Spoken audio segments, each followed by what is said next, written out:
सभी महानुभावों को सादर जय जिनेंद्र। और आज की इस कक्षा में आप सभी का बहुत बहुत स्वागत है। और अब हम पढ़ने जा रहे हैं 5वें नंबर के श्लोक को, और यह क्रमशः आगे चैप्टर बढ़ता जा रहा है। और जैसे कि हमने पिछले श्लोकों में सबसे पहले आचार्य श्री ने हमें धर्म की परिभाषा बताई, और धर्म की परिभाषा में उन्होंने कहा कि रत्नत्रय ही धर्म है। क्या कहा? रत्नत्रय धर्म है। ठीक, रत्नत्रय मतलब सम्यक दर्शन, सम्यक ज्ञान और सम्यक चारित्र, इन तीन को धर्म कहा। इसके बाद चौथे नंबर के श्लोक में, मतलब पिछली कक्षा में, हमने सम्यक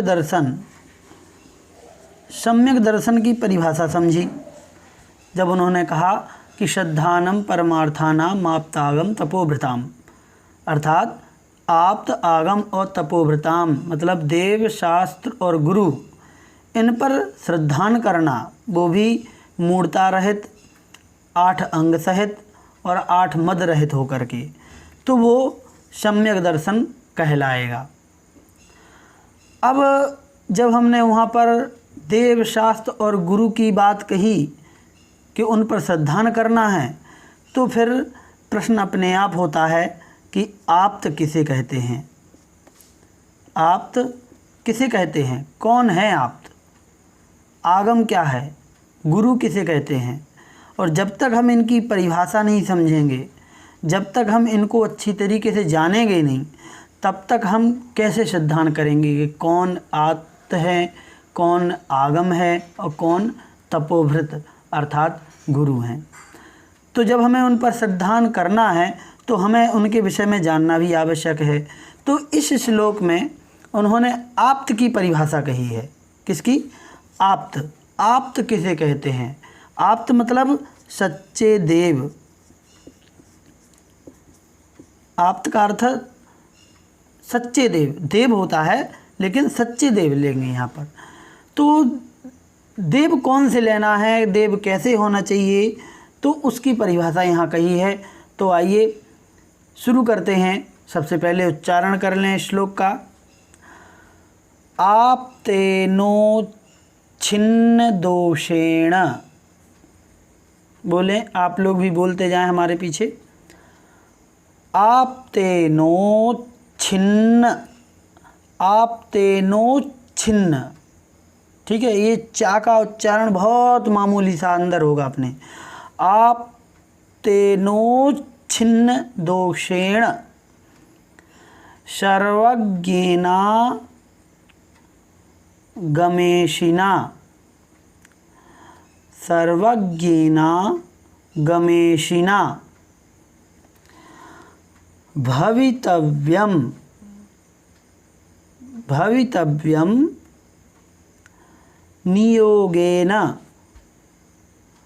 नान्यथा, ये तो सरल हैं शब्द, नान्यथा ह्याप्तता भवेत, ह्याप्तता भवेत।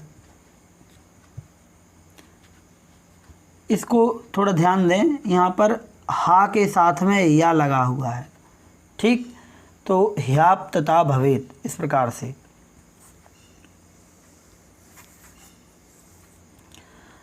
अब पूरा उच्चारण करते हैं। आप्तेनो छिन्न दोषेण सर्वज्ञेना गमेशिना भवितव्यम नियोगेन नान्यथा ह्याप्तता भवेत्। फिर से आप्तेनो छिन्न दोषेण सर्वज्ञेना गमेशिना भवितव्यम नियोगेन नान्यथा ह्याप्तता भवेत्। ठीक है, ये उच्चारण हो गया। तो आइए अब शब्दों का अर्थ देखते हैं। आप्त, और इसमें तृतीया विभक्ति लगी है, आप्तेन, यहाँ तक होगा। फिर यहाँ पर उच्छिन्न दोषेण, यहाँ पर गुण संधि होगी तो ऐसे बन जाएगा, आप्तेन उच्छिन्न दोषेण, इस प्रकार से बनेगा, उच्छिन्न दोषेण। ठीक। सर्वज्ञेन गमेशिना, सर्वज्ञेन यहाँ पर भी हो जाएगा। ठीक, ये सर्वज्ञेन प्लस ये ना इधर तक ले लिया हमने, यहाँ से बड़ा आ निकलेगा, दीर्घ आ, तो आगमेशिना, आगमेशिना। ठीक। अब क्या है अर्थ, आप्तेना, आप्त है या आप्तता, आप्त कहलाते हैं। कौन, उच्छिन्न दोषेण, उच्छिन्न, कहीं ये दो प्रकार से पाठ मिलता है इसका, एक तो उच्छिन्न दोषेण हो गया, एक मिलेगा आपको उत्सन्न। तो उच्छिन्न भी सही है, उत्सन्न भी सही है, दोनों का अर्थ होता है नष्ट होना। ठीक, ये है। तो उच्छिन्न दोषेण मतलब दोषों के नाश होने से या दोषों का नाश हो जाना।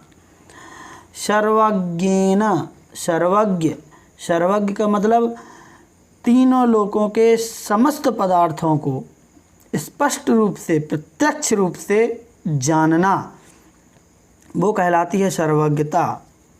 ठीक है।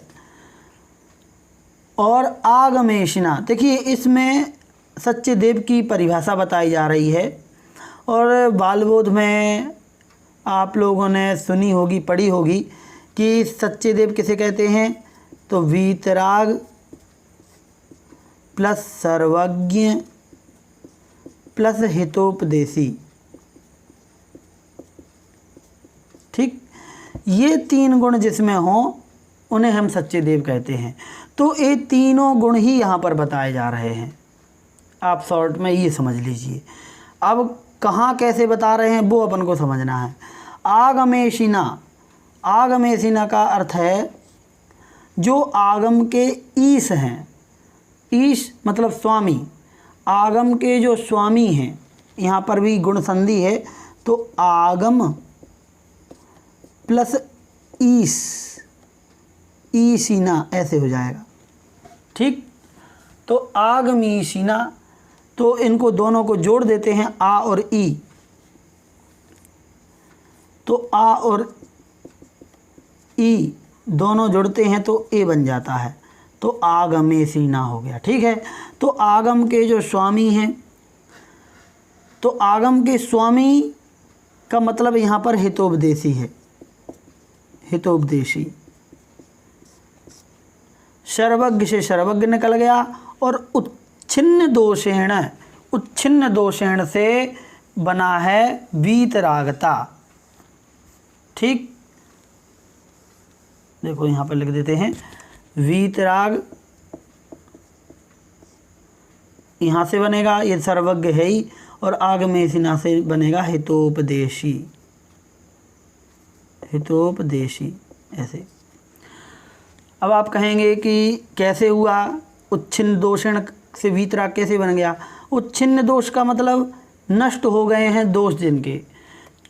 अब आगे 18 प्रकार के दोष जो होते हैं, वो सारे दोषों की चर्चा आगे श्लोक में की जाएगी। क्षुधा, तृषा, चिंता, मृत्यु आदि जो सारे दोष हैं, वो सारे दोष आगे आएंगे।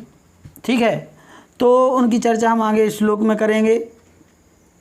जन्म, जरा, मृत्यु, ये सारे के सारे 18 दोष में आते हैं। भूख लगना, प्यास लगना, पसीना आना, ये सब, निद्रा आना। ठीक है, तो हम इनकी चर्चा बाद में करेंगे, लेकिन ये सारे दोष जब ख़त्म हो जाते हैं तब वीतरागता आती है, और जब तक ये दोष समाप्त नहीं होंगे तब तक वीतरागता नहीं आएगी। या फिर ये कहेंगे कि वीतरागता जब आती है तो ये दोष नहीं रहते हैं, ये ज़्यादा सही रहेगा। जब वीतरागता आती है तब ये दोष नष्ट होते हैं, पहले नहीं नष्ट होते। वीतरागता जैसे जैसे बढ़ती जाती है वैसे वैसे दोष नष्ट होते जाते हैं और 13वें गुण स्थान में पूर्णतः वीतरागी हो जाते हैं और वहाँ पर सारे दोष भी नष्ट हो जाते हैं। हालांकि ये प्रक्रिया तो 12वें गुण स्थान से ही प्रारंभ हो जाती है, लेकिन 12वें गुण स्थान का समय बहुत छोटा है, इसलिए हमने 13वें गुण स्थान कह दिया, क्योंकि 13वें गुण स्थान में वो लंबे समय तक रहते हैं जब तक उनकी आयु होती है। ठीक है, तो वीतराग, सर्वज्ञ और हितोपदेशी जो होते हैं उन्हें भवितव्यम नियोगेन, क्या कह रहे हैं कि नियोगेन मतलब नियम से, निश्चित रूप से, आप्तेन भवितव्यम आप्त होना चाहिए, नियम से वो आप्त कहलाते हैं। ये 3 चीज़ें जिनके पास होंगी वो नियम से उनको क्या होना चाहिए, आप्त होना चाहिए। ये भवितव्यम जो शब्द है ना, ये भवितव्यम शब्द में बता देते हैं तब्यत प्रत्यय है। ठीक है, तब्यत प्रत्यय लगा हुआ है और तब्यत प्रत्यय का अर्थ चाहिए होता है। जैसे आपने पढ़ा होगा कर्तव्यम, ये शब्द पढ़ा है आपने, कर्तव्यम। कर्तव्य मतलब क्या होता है, अपन कर्तव्य इतना रूढ़ हो गया है कि ड्यूटी इंग्लिश में बोलते हैं कि जो जिसका काम हो उसको अपन कर्तव्य कहते हैं, लेकिन कर्तव्य का सही मायने है करना चाहिए। ठीक है, तो ऐसे काम जो व्यक्ति को करना चाहिए तो वो काम कर्तव्य कहलाते हैं। ठीक है, और यही तब्यत प्रत्यय किसी भी चीज़ में लगा दीजिए तो वो चाहिए अर्थ देता है। भवितव्यम होना चाहिए, ठीक, पठितव्यम पढ़ना चाहिए, लिखितव्यम लिखना चाहिए, लेखितव्यम लिखना चाहिए। तो इस प्रकार से तब्यत प्रत्यय होता है। तो नियम से उनको आप्त होना चाहिए जिनके पास ये 3 गुण होंगे। यदि नहीं हुए तो क्या होगा, तो कहते हैं ना अन्यथा, ना प्लस अन्यथा, यहाँ दीर्घ संधि हो गई। दीर्घ संधि कहाँ होती है, जहाँ पर दोनों तरफ एक ही प्रकार के वर्ण हों। यहाँ भी आ है, यहाँ भी आ है, दोनों आ मिलकर के एक बड़ा आ बन जाएगा, तो यहाँ पर हो गया नान्यथा। ठीक, तो अन्यथा मतलब इसके बिना, यहाँ पर क्या है, ही है, एक अव्यय शब्द है और प्लस आप्तता, तो दोनों की जगह यण संधि हो गई। यहाँ का हा का जो ई है वो ई या में बदल गया। ठीक, और ये बड़ा आ इसमें मिल गया तो बड़ा या हो गया। यहाँ पर एक बात ध्यान दीजिए, यहाँ पर आपको हा दिखाई दे रहा है लेकिन हा यहाँ पर आधा है, और जो या छोटा दिखाई दे रहा है, कम दिखाई दे रहा है, वो पूरा है। ऐसे अपन लिख सकते हैं इसको, ह्याप्तता। ठीक, यहाँ पर आपको हा छोटा करना है, मतलब समझना है। तो ही धन आप्तता, उसके बिना आप्तता ना भवेत, नहीं होती है। किसके बिना, इन 3 गुणों के बिना। ये 3 गुण तो होना ही चाहिए, तभी नियम से वो आप्त कहलाएंगे, अन्यथा आप्तता ना भवेत, अन्यथा तो वो आप्तता होगी ही नहीं, वो आप्त नहीं कहलाएंगे। ठीक है, तो ये आप्त अर्थात सच्चे देव की परिभाषा है। इसको हम और डिटेल में अगली कक्षा में समझेंगे कि और कौन से उनके गुण हैं और किस प्रकार से वो आप्त कहलाते हैं और कैसे उनका पूरा जो आप्त होने का जो उनका एक वैभव है वो कैसे समझ में आता है, वो भी अपन अगली कक्षा में समझेंगे। तो चलिए आज की कक्षा को यहीं समाप्त करते हैं। जय जिनेंद्र।